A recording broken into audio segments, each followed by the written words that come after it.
I've made this video today because several people have asked me if there is an exercise or two that they can do to help them develop the ability to play accents very quickly from hand to hand. Something besides the BUCS exercises, the typical or the triplets. Because they say that those are too boring. So I've come up with two exercises today that will really kind of help you do that. They're very simple. They're based on 16th notes. The first thing we're going to do is 4 counts of 16th notes, all starting with the right hand, and we're going to accent the downbeat. So very simply. Now the second measure, we're going to do the same thing. We're going to start with the left hand. The trick is to go from the right hand to the left hand. 1E and a 2E and a 3E and a 4E and a 1E and a 2E and a 3E and a 4E and a 1. So you've got that quick accent between the 4E and then the accent on 1, and the same thing switching back. 4E and 1. Now the key is that everything is played at our playing height of about 6 inches, except the accents, which are around 12 to 14 inches. And everything should be kept very consistently that way. So the first measure is 4 counts of 16ths, accenting the downbeats on the right hand. The second measure is the same thing on the left hand. The third measure, you're going to do 2 counts on the right hand, then 2 counts on the left hand. 1E and a 2E and a 1E and a 2E and a. Okay? And then the last measure, you're going to do 4 16ths, starting with the right, then a left, then the right, then a left. So 1 count of each. 1E and a 2E and a 3E and a 4E and a 1. So the whole exercise, nice and slow, goes like this.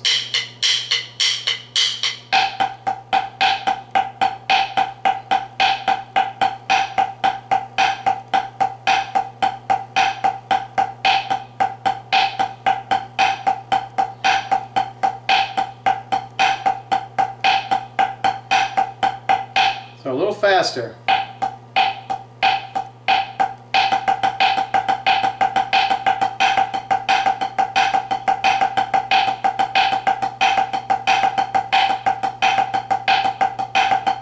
A little bit faster.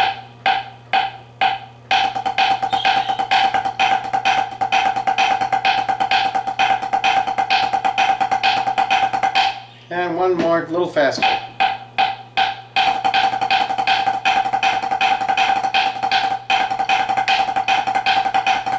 Of course, your accents are not going to be quite as high when you get up to those fast speeds. Now, once you get up to the fast speeds, let's change that. Instead of 16th notes, let's do sextuplets. So the same exact pattern.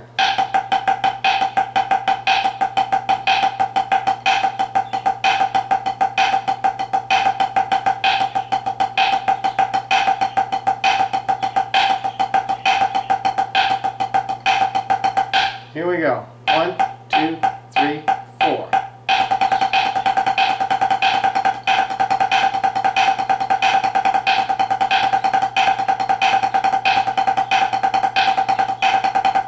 A little faster.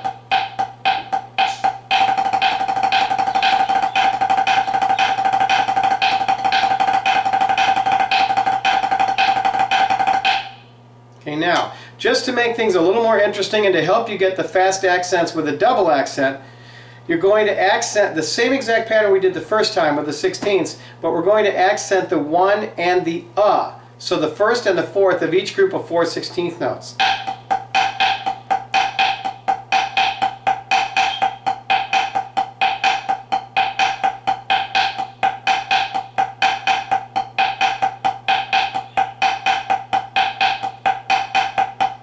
Here we go.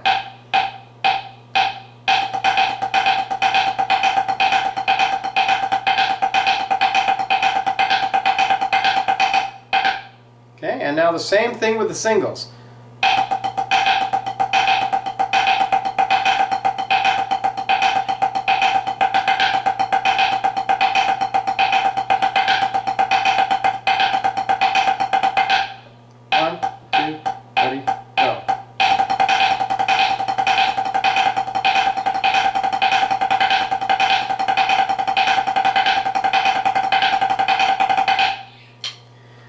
go. That's a great exercise. Work on that. Remember, keep your stick heights level. Playing height of 6 inches, accents of 12 to 14 until you get really fast, then they might come down to about 9. Watch your grip. Watch how you're playing. Make sure you're playing those accents into the drum. Don't let them bounce up. That's the difference between a legato stroke and an accented or power stroke. Legato strokes, you let them bounce back up. The power strokes, you're going to let them play back in. And a really quick tip for knowing if you're playing a legato stroke or a power stroke. If you watch the tips of your sticks, when you're doing legato strokes, you can only see the tips together at the top. But when you're playing a power stroke, you'll see the sticks together both at the top and at the bottom as you're pushing and stopping that stick a little bit. So we've done an exercise in our high school line where we do 4 counts of 16ths legato and 4 counts with the power stroke.